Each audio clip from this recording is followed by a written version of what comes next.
New movie. Well, that seems scripted. Welcome to a bad recap of The Truman Show, a movie about the Truman Show. Well, that seems lazy. Truman Burbank was an unwanted pregnancy, just like me, who was adopted by a corporation and turned into the unsuspecting star of a 24/7 TV show documenting his life. He lives in a giant soundstage, 10 miles in diameter, filled with 5,000 cameras, and populated by an entire cast who work day and night to keep the illusion going. Every moment of his life, from his birth to his first steps, to what I'm assuming was a very awkward few years as a teenager, all of it was broadcast live to billions of viewers worldwide. So next time you feel paranoid about being watched, just remember, you're right, I'm in your walls.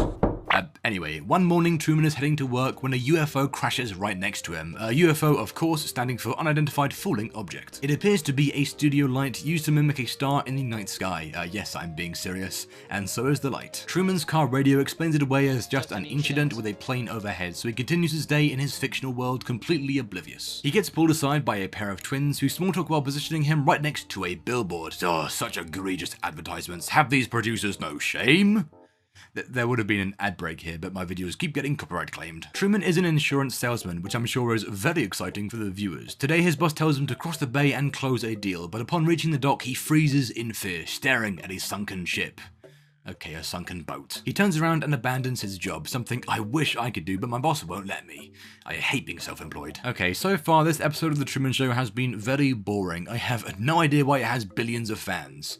Oh, I retract my statement. Later that night, Truman is hanging out with his best friend Marlin, or the actor who is paid to be his best friend Marlin. Truman tells him how much he wants to leave his town and travel to Fiji. Could have picked somewhere nicer, like Slough, but Marlin laughs at him for having such a ridiculous dream. After that, Truman heads to the beach alone, where the producers play some Family Guy cutaways to explain why he's afraid of water, a sort of bad recap of his past.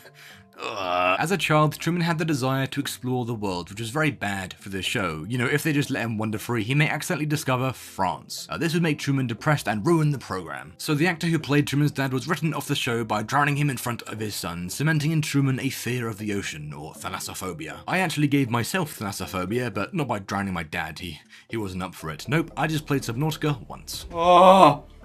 Truman returns home and pitches the idea of traveling the world to his wife, but she turns down the idea because they have to pay their taxes and mortgage and car payments, but I'm pretty sure all those things are optional. I mean, I certainly haven't been paying them. She instead suggests they have a baby and takes Truman to their bedroom to, I don't know, order one online. I have no idea where babies come from. In fact, let me just, They do what? Okay, so Truman's wife is doing the sex with a coworker and being paid for it. Oh, just wait until the police hear about this. One day, Truman is going about his morning routine when he bumps into a man who looks just like his dad, but before they have a chance to talk, he gets carried away by two background actors. Nothing weird going on here. Why are you being suspicious, Truman? Hey!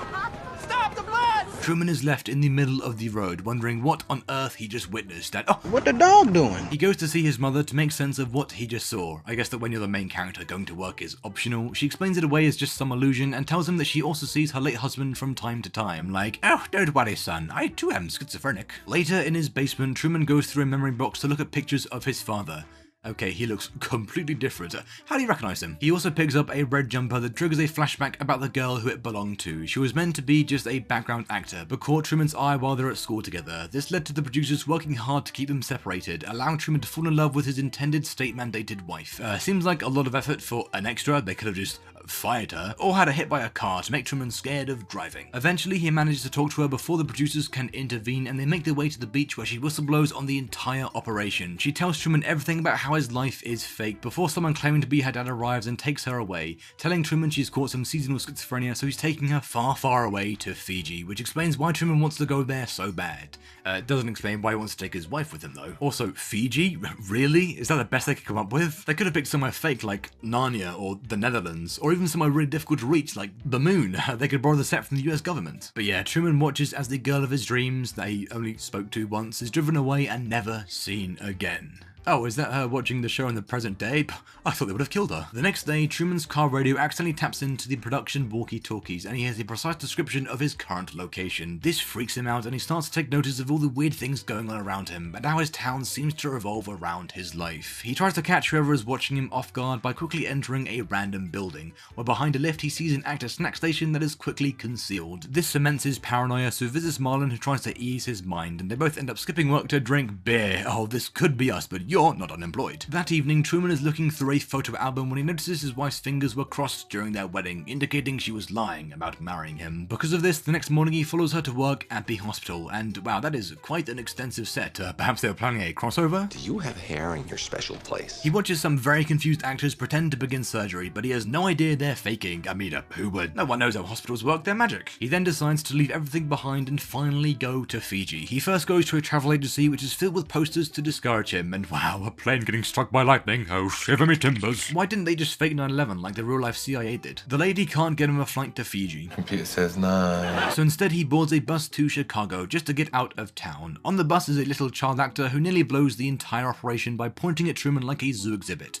God, I hate child actors. Actually, no, I just hate children. The bus breaks down before the journey even begins, leaving Truman with even more skepticism. He returns home and with his wife sets off in his car to try and leave town. He drives erratically to hopefully confuse whoever is watching him, calling out random destinations while on a roundabout. What about Atlantic City? Oh no, you hate to gamble. What?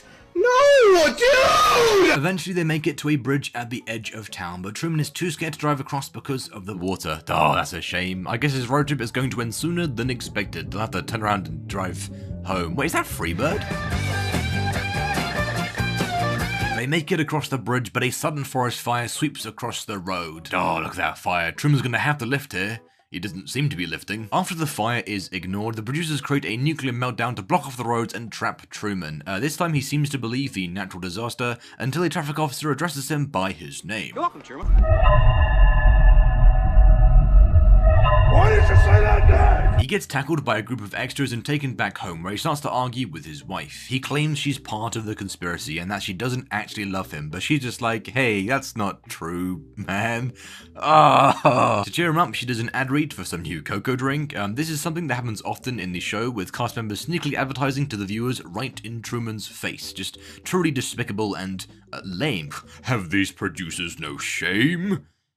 Anyway, Truman ends up threatening his wife with a knife and... Oh, sorry guys, my washing machine is going off. And we're back, and I'm now wearing clothes. Anyway, Marlon enters the house with a 6-pack of beer, the perfect remedy for anyone who's about to kill their wife. I mean, it works on me. He takes Truman outside to gaslight him into forgetting his paranoia, with every word he says being fed to him by the show's creator, Christoph. Then, in a plot twist worse than my wife being a lesbian, the producers confirm that somehow Truman's father returned. The entire world celebrates as they embrace, marking what would likely go down as the greatest episode in Truman Show history. I can already imagine the hour-long video essays explaining why this was such a great moment. After that, Christoph is interviewed by a TV man, and they discuss the history of people sneaking onto the show, including a man who airdropped in like a battle royale. But how do you manage this? They're in a dome. Anyway, the interview derails when the girl Truman fell in love with calls in and berates Christoph for manipulating Truman, but he shrugs off the attack and talks about what they're planning next on the show, including the first on-air conception. Christoph, that's just...